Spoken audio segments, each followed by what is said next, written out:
আপনার এই বাক্যের সাথে আপনার খুতবার আগের বাক্যের কোনো মিল নাই, আপনার খুতবার পরের বাক্যেরও কোনো মিল নাই। এই কথা আপনি কারে বললেন, কারে উদ্দেশ্য করে বললেন, এই কথার তাৎপর্য কি আমাদেরকে বুঝিয়ে বলে।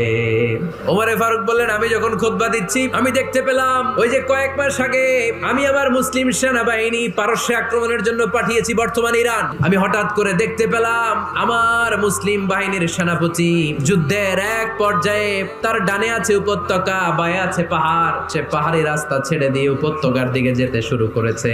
আমি দেখতে পেলাম আমার মুসলিম বাহিনী যদি উপত্যকার দিকে ছুটে বেড়ায়, কাফির মুশরিকরা আমার মুসলিম বাহিনীকে কচুকাটা করে ফেলবে। তাই আমি এখান থেকে তাদেরকে কমান্ড দিয়ে বলেছি, ইয়া সারিয়াতাল জাবাল, উপত্যকার দিকে নয় পাহাড়ের দিকে যাও, তাহলেই তোমাদের বিজয় নিশ্চিত হয়ে যাবে। সাহাবারা অবাক, ঘটনা কি? মসজিদে নববীর মিম্বারে দাঁড়িয়ে উনি যদি ইয়া সারিয়াতাল জাবাল বলে, এটা কি ইরানে